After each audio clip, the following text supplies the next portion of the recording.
We're back with Robbie Alm, Senior Vice President of Public Affairs at Hawaiian Electric Company.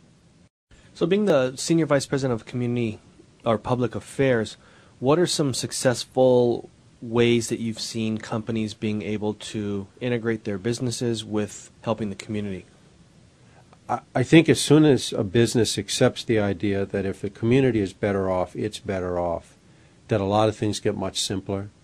You know, when you think those are two different things, and that somehow we have to give up a piece of success in order to give to the community, it's like the equation's so wrong already.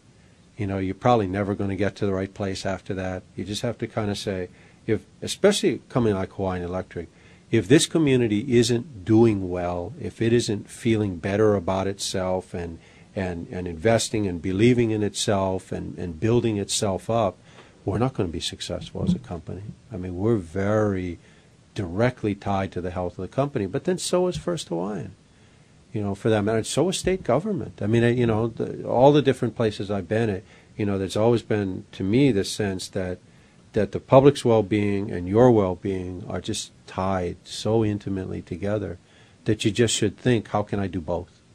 When you look at any situation, how can I make this good for us and good for the community? And if you look, you can find those places. You can find those ways. Have you seen any specific examples work? You know, well, like, you know, not only did we work out the Campbell one, but the Keahole fight that we had been in for a decade.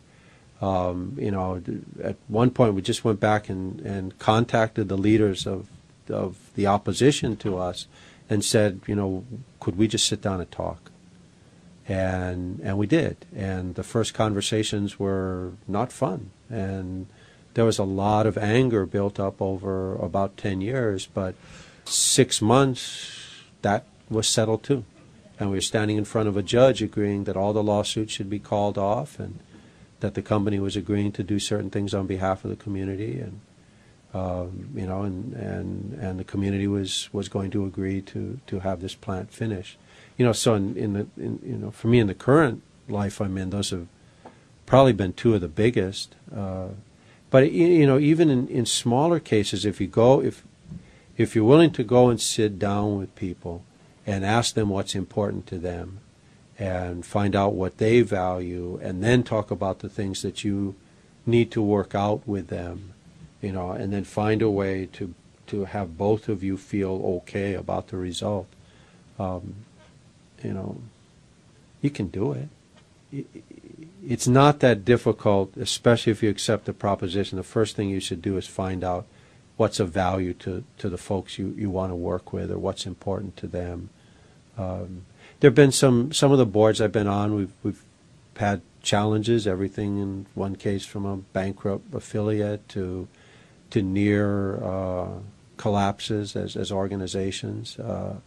And a lot of that turned out to be that we had stopped paying attention, and that things both with the community we were trying to serve and even within our own organization we weren't communicating, we weren't listening to each other, we weren't figuring out what basics were. We had let some things kind of get out of hand, and we hadn't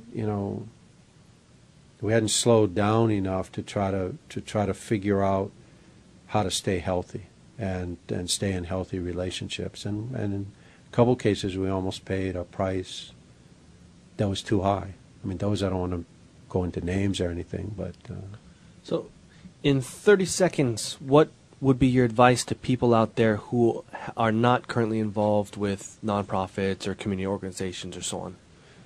Figure out what in your life is a passion.